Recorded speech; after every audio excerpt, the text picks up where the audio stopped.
I heard that. Hey guys, Mike from Urban Automotive, Oakville, Ontario, Canada. Here today to talk a little bit about safety, vehicle safety. Imagine you're driving down the highway, you hit a bump, and then suddenly you don't have control of your vehicle. You don't have steering. No steering at all. Highway speed, no steering at all. That's what happened with this customer. It's a concern, it's a safety issue, and once we had the vehicle in, realized that this vehicle is driving much like the A-Team van. For those of you old enough to remember the A-Team, B.A. Baracus behind the wheel. I'm sure Drew can do a good impression for you, but let's talk safety with our man Drew Douglas. I'll pity you, fool. Okay. So that's a really bad impression. It was pretty good.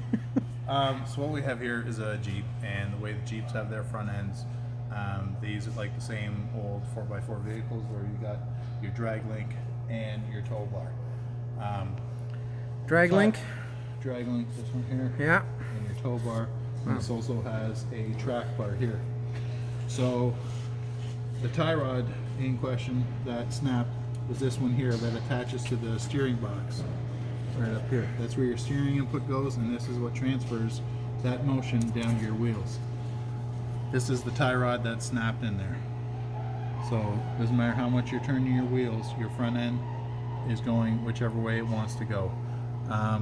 These are kind of difficult to properly inspect. You got to do them while they're on the ground and shaking the wheel from side to side. Sometimes you go to your quick loops, you're just getting a quick oil change done and all that. They don't fully check your vehicle. They don't probably have the experience, the knowledge, or the know-how to properly check all of this stuff out. I'm not saying this is the case, but here at Urban Auto we don't do just oil changes, we do full vehicle inspections too for your safety. What did we find out once we had the vehicle in? Well, so we replaced this one out in the parking lot so we can get the vehicle in. All these rest of them not necessarily had some play, because a lot of times these are not serviceable. They don't have grease nipples that you can grease to keep But them I see that lubricated. these ones do. These ones do. These are the new aftermarket ones. Nice. When you try to turn them, going back and forth, you can feel them really dry. Some binding, sometimes they'll just move freely. That's an indication that this is starting here. They don't necessarily need to have play for them to be dangerous. There's indications that they will go and they will let you down. This track bar also as well is what keeps the front differential centered in this. And these bushings. Is that what they call the death wobble on the Jeeps?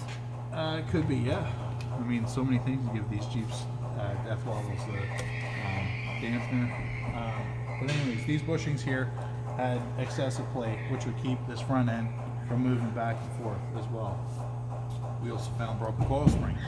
Broken coil springs normally break because your shocks get weak. It's like taking a coat hanger and twisting it back and forth till it finally breaks. The shock's there to help lessen that dampening motion there. Awesome. Yeah. So now we're all good to go. We're going to be putting this vehicle on the alignment rack, getting it all set straight. Get the wheels pointed in the right direction, and Awesome. no more 18. Thanks for solving it there, BA.